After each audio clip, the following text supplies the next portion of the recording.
Բարև ձեզ, սիրելի հայրենակիցներ, անցավ 5 տարին և այս 5 տարվա համար ես ուզում եմ, այսպես ասած, ձեզ հաշվետվություն տալ,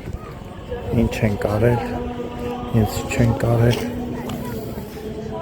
ու նախ և առաջ արել եմ այն, ինչ որ պարտավոր էի անել, այն ինչի համար շատ հաճախ քարկոծվել եմ, փորձել են վիրավորել, ինչ ասես ասել, բայց ես իմ գործն եմ արել, ես չէի կարող ասել մարտավարական նպատակներով, գնում եմ իմ գործերով, անունը դնեմ, պայքարում եմ հանուն չգիտեմ ինչ,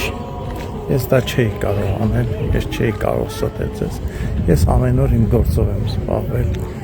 այդ մասին չթմկահարելով, ինչն է իմ համար կարևոր այս ընթացքում, որ արել եմ, բացի որ զբաղվել եմ անհատ մարդկանց խնդիրներով, ամենակարևորը, որ Ռուբեն Ռուբինյանի հետ միասին կարողացանք հասնել նրան, որ ընդունվեց մի շատ կարևոր օրենսդրական փոփոխություն և այսուհետ հունվարի 27-ը բոլոր ժամանակների մեր հերոսների խոնարհումի օրն է։ Բացի այդ, ես կարողացա հասնել նրան, որ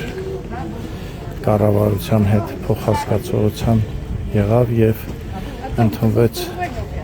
ժողովրդի կողմից 16 միլիոնների ծրագիր ստացած նախագիծը, որով սահմանամերձ բնակավայրերի հարյուրավոր մարդիկ ունեցան իրենց բնակավայրերը պետության ամբողջական աջակցությամբ։ Կարևոր էր նաև տոների և հիշատակի մասին օրենքի ամբողջական փոփոխությունը, որ իրականացվեց իմ կողմից և իհարկե ամեն օր, ամեն ժամ պայքարել եմ մեր երկրի խաղաղության համար, մեր բնակավայրերի խաղաղության համար, մեր զինվորների խաղաղ ծառայության համար։ Ամեն ինչ արել եմ դրա համար, անցնելով ամենածանր փորձությունների ու հարվածների միջով։ Բայց ես կարող եմ Աստծո առաջ ասել, որ ես իմ լուման ներդրեցի խաղաղության հաստատման համար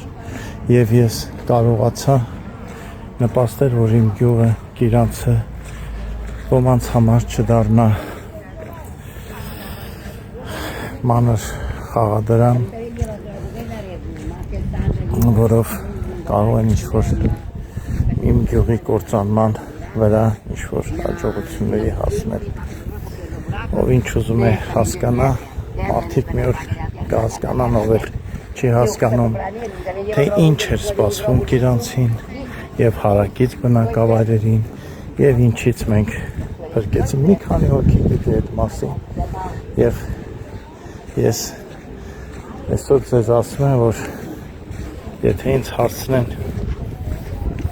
գոհ ես, թե գոհ չես, կասեմ չէ, գոհ չեմ, որտև ավելին կարող է անել, այսքանը լավ մնացեք և կհանդիպենք, առողջ եղեք։